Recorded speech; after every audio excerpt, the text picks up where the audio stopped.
Hi, this is Carl Polachuk, and this is another SOP video for managed service providers. Today I want to talk about remote working and planning for what your future business is going to look like.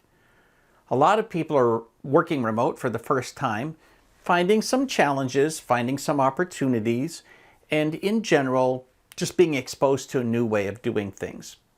When you look forward to what your business is going to be like in 3 or 4 or 6 months, there's 3 things you need to think about. First of all, who are the people you hire, right, that are going to be working remotely? Second, what are the processes and procedures to be able to make sure that you do this as effectively as possible? And third, how do you manage these folks effectively? I have worked remotely with lots of people for a long, long time, and basically over the last, say, 15 years have moved to a total remote workforce. It used to be that we had a handful of people that we managed in India and the Philippines, and then it became outsourcing to somebody to do graphics here or to do tech support there. I've worked with people in the United States, in Canada, in many other countries, and figured out ways to make it all work. So when it comes to making all of this successful, the first thing is you have to hire the right people. There are people who need to be managed, who want to be managed very closely. They're not going to be good at working remotely. They want to turn to you every 8 minutes and say, okay, boss, what's next? Those are not great remote workers because they're going to bug you all day long.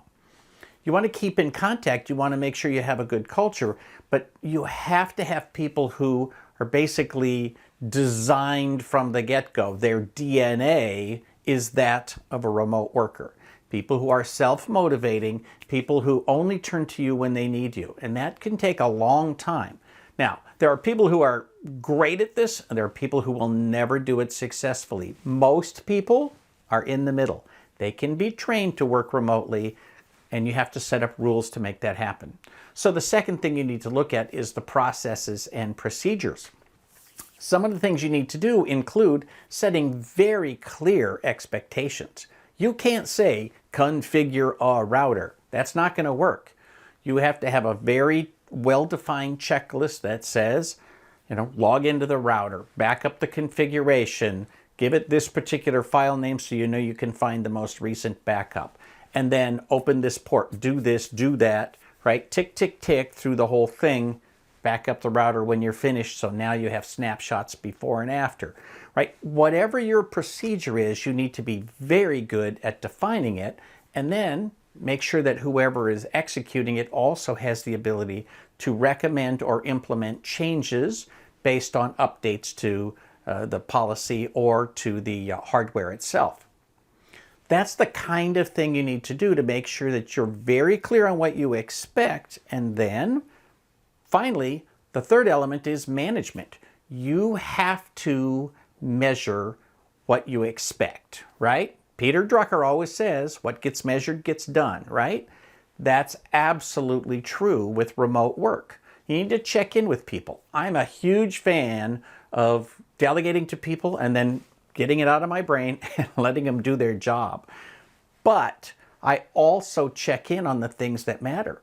If I ask somebody to update a website, I will check back. I will go through that website. I will read every word. I will click on every menu. I'll make sure that it's what I expected.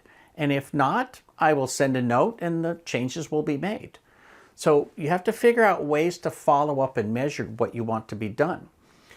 Interestingly enough, remote work and transitioning to a mostly remote environment is really a great way to learn how to be a good delegator and how to be a good manager, how to follow up with people appropriately and not nag them all day long. So take this opportunity to figure out how you can make some of the things you're doing a little bit more permanent and actually end up having a more efficient operation when all of this is over. For Small Biz Thoughts, this is Carl Polachuk, wishing you the best of luck in your managed service business. Please like, share, subscribe, and don't forget to ring that bell so you can be notified when we post a new video.